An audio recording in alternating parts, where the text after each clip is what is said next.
Today I'm going to be reading one word for 2025, flourish. In past years, my one word choice feels obvious. It's usually centered around a thought that starts to tug on my brain towards the end of the year. The thought will float into my brain while I'm driving or cooking or walking my dog. In a way, I guess you could say that in past years, the one word finds me and I don't have to go looking for it. This year is different. It probably has to do with the fact that I'm still settling into this new phase of my kids beginning to leave home. I've accepted I'm here, but it still feels strange every day. In case you're just joining us, for the past many years, I've been practicing the one word intention at the new year instead of traditional goals. I create goals for myself consistently throughout the year because I don't subscribe to goals needing to be a New Year's thing. Goals are important and should be an anytime you're ready to improve or make a change thing. One word intentions are something we set at the beginning of the year to guide our focus for the year. Our thoughts are the most important instrument of change at our disposal.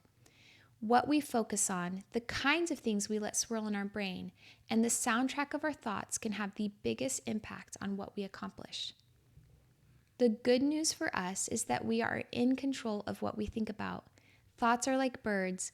We may not be able to control a thought flying through our mind, but we decide whether or not to let the thought build a nest there. Over the years, my annual word choice has made a difference to me. It feels like I'm setting the direction for the year. Here are examples of words I've chosen in the past. 2024, healing. 2023, focus. 2022, intentional. 2021, growth. 2020, rest. 2019, get dressed. I've been pondering my word for 2025 a lot this week and hadn't been making progress. So I went to my husband for help. Matt is an extremely talented guy, and we are somehow compatible even though we are very different.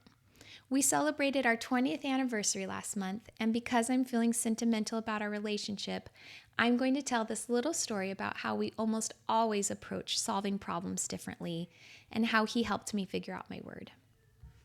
A few months ago, when I decided to come back to blogging more seriously, I wanted a fresh look, including a logo.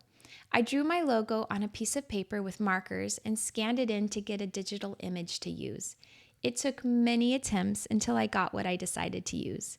When Matt saw what I was going for, he showed AI my images and started asking AI to enhance it and make the image for me. In the blog post, I have a picture of both, and I think it's pretty obvious which one AI created. I actually liked a lot of what AI did, but I'm stubborn and still wanted to do my own thing. While I've never actually used AI for anything personally, not even a question, Matt loves adding tech anywhere, and he loves using whatever new app or tool will make his life easier, including utilizing AI.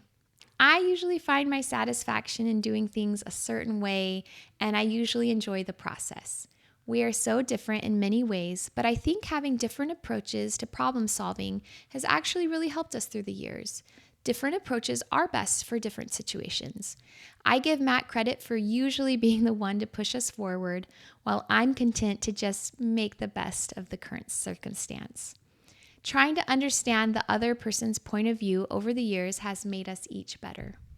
With Matt's influence, this week was the first time I've ever even opened up ChatGPT on my computer.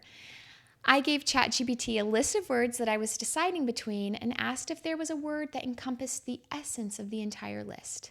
My favorites of the list ChatGPT gave me were, the first one is radiate. They said this word conveys a sense of spreading joy, gratitude, and positivity, while also hinting at consistency and growth as something that radiates, expands outward.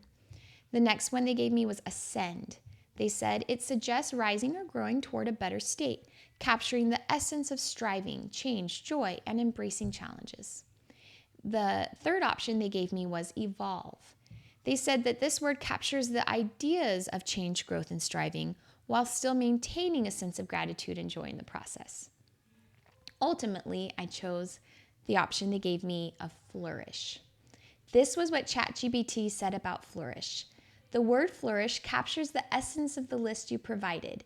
It encompasses a sense of growth, positive transformation, joy, contentment, and striving for improvement. All of which align with concepts like shift, delight, embrace, and bloom. Flourish suggests a thriving state where consistency, change, and gratitude coexist harmoniously. I had to laugh a little at first when it mentioned consistency and change coexisting harmoniously. I mean, aren't consistency and change opposites? But of course, I quickly remembered that as crazy as it sounds, consistency and change have always coexisted. Or in other words, the cliche is true. Some things change and some remain the same. Besides, Matt and I are opposites in a lot of ways, and we've coexisted for 20 years and counting. Flourish is my word this year because I want to be consistent with my self-discipline and delight in the simple things of life. I want to find joy and contentment in whatever situations I find myself this year. I'm ready for a shift, ready to embrace new opportunities, and ready to accept the changes that are not in my control. I'm ready and wanting to flourish. On the blog, there's a link where you can download the printable if you want to choose this word as well. I hope you'll consider setting a one-word goal or intention for the new year as well. Let me know what your word is in the comments.